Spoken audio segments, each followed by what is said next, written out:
Olá, meus alunos do 9º ano, tudo bem com vocês? Joia, espero que vocês estejam bem, que vocês tenham passado aí um excelente final de semana, né? Essa semana que passou foi bem produtiva por conta das avaliações. Vamos continuar ainda no tema 5, só que hoje a gente vai trabalhar o capítulo 4, a gente vai falar sobre os blocos econômicos europeus, ainda vamos continuar nesse processo aí europeu, ok? Espero, desejo aí que vocês estejam bem. Vamos começar então uma semana bem produtiva, uma semana com pensamentos positivos, né?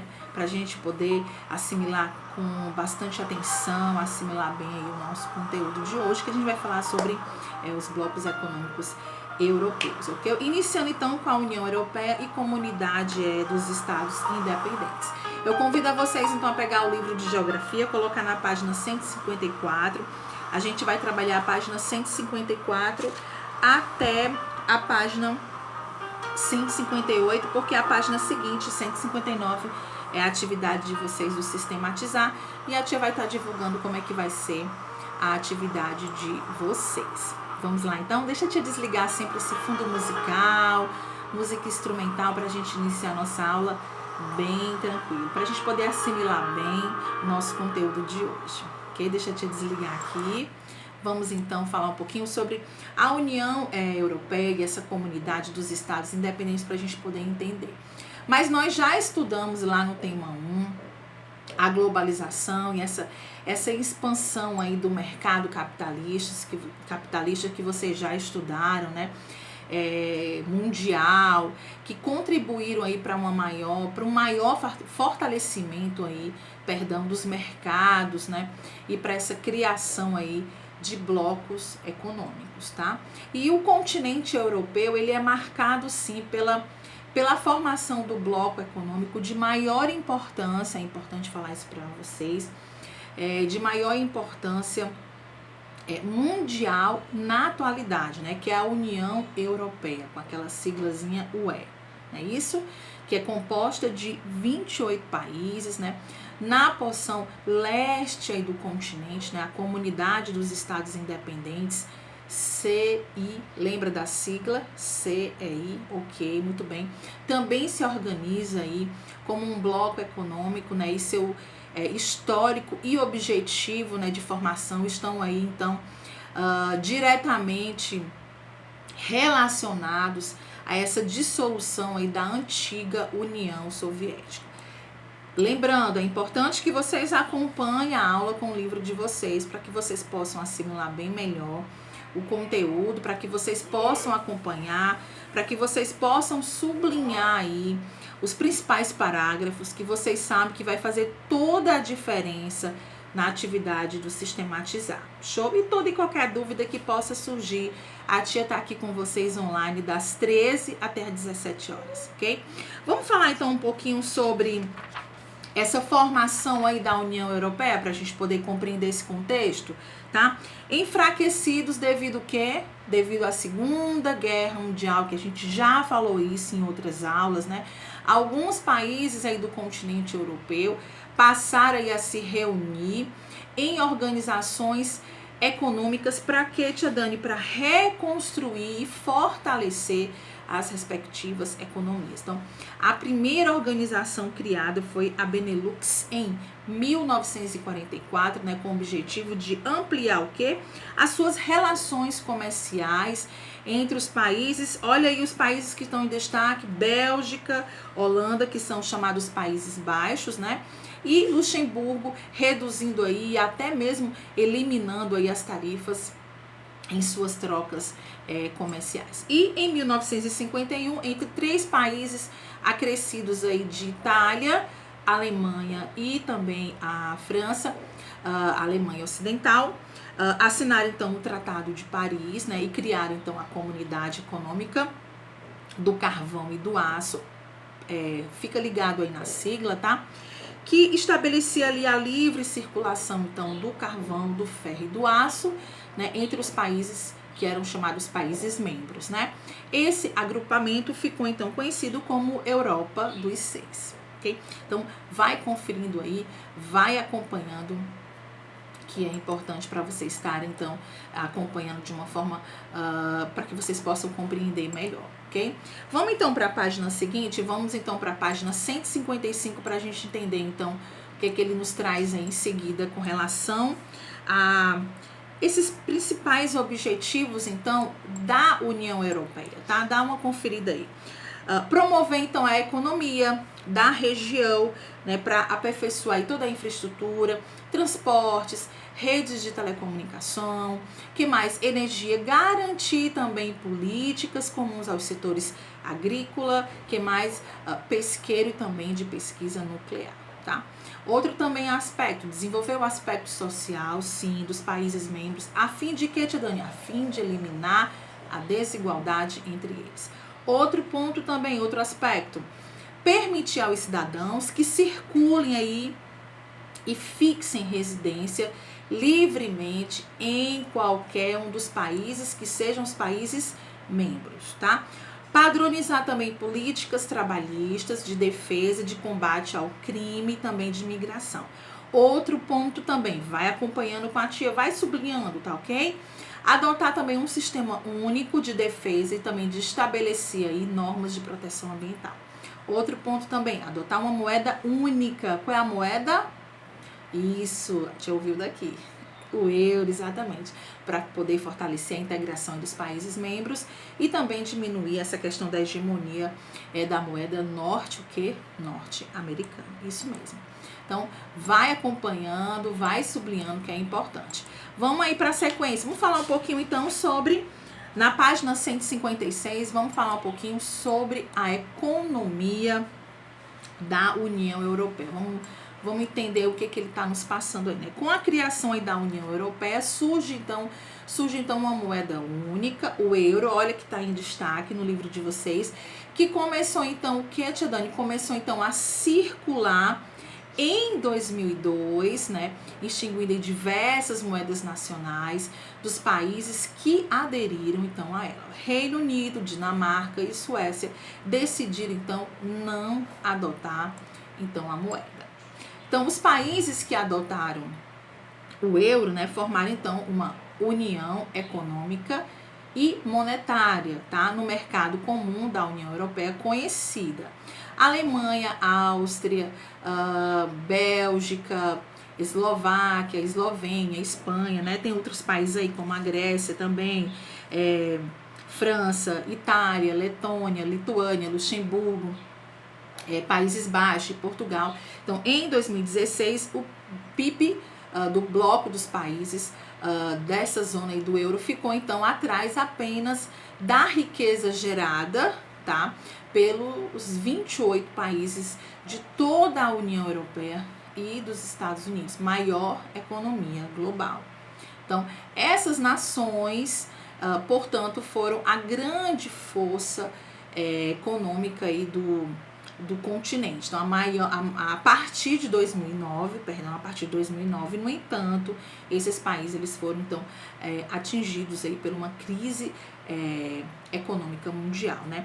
A elevado dívida pública, né? Inclusive essa palavra está em destaque aí no livro de vocês. As desigualdades internas, né, entre as economias do bloco e as altas taxas de inflação são, sem dúvida, alguns dos fatores da crise econômica nos países do bloco, né? As nações mais atingidas nesse cenário como um todo foi Portugal, Irlanda, Itália, Grécia e Espanha, as quais passaram a ser mencionadas de uma forma depreciativa, né, por diversos meios de comunicação. Ok? Então, vamos acompanhando aí, é importante. Aí, falando também a questão também que houve uma crise muito forte e aí com isso vem também o desemprego, claro, né? Mas em contrapartida, medidas como corte de gastos, né? Reformas e nas leis trabalhistas também, e também vieram também privatizações que foram implementadas nesse cenário aí com relação a esse... foi um momento com o intuito mesmo de combater mesmo nessa crise e o desemprego que ocorreu nesse período aí, então, nesses países, ok? Dá uma olhadinha no Curioso tá? Tem uma leitura lá bacana, é importante que vocês possam conferir, tá certo? Vamos dar uma olhadinha o que ele está falando para a gente sobre a União Europeia já no século XXI, tá? Dá uma lida aí na página 157. A tia vai estar iniciando, mas vamos dar uma conferida aí nesse gráfico que tem para vocês, que fala sobre o desemprego, dá uma lida, tá? Mas vamos só conferir que os novos rumos da União Europeia deverão aí focar as principais questões sem ter atingido aí o bloco nos últimos anos, né? O desemprego, a desigualdade econômica entre os novos e os antigos membros, as questões demográficas, né? A atuação aí dos grupos terroristas também, a xenofobia, que a gente já tocou nesse assunto nas nossas aulas, e as grandes correntes migratórias, os refugiados também, que já foi tema de prova de vocês, né? Para o continente, são alguns dos principais desafios. E tem aí um gráfico, né, que é o que fala sobre o índice de desemprego, né, que nos mostra aí o índice de desemprego em alguns países da zona do euro em 2017. Então, fica ligado também com relação às datas, tá? É importante vocês sempre se atentarem às datas, ok? Vamos, então, passar aí para a página 158. Vamos falar um pouquinho sobre essa formação aí da comunidade de estados independentes, para a gente entender o que significa essas questões de estados independentes, que eu não estou entendendo muito bem esse contexto, tia Dani. Vamos lá. Com a extinção aí da União Soviética em 1991, a independência das repúblicas, né, que compunham então esse país, os governos da Rússia, Ucrânia, de Belarus, estruturaram aí um bloco político e econômico para o quê? Para organizar e integrar então a economia dos países, que eram chamados países da região, né? Então, o desafio era o quê? O desafio era fazer mesmo essa transição aí, a transição das economias estatais, que eram chamadas estatais planificadas, né? Aí tá aí em destaque para vocês o socialismo, não é isso? Então vai conferir. Então, para as economias do mercado, tá em destaque o quê? O capitalismo. Então, assim foi criada a Comunidade dos Estados Independentes, sigla CEI. Confere? Então, vamos lá.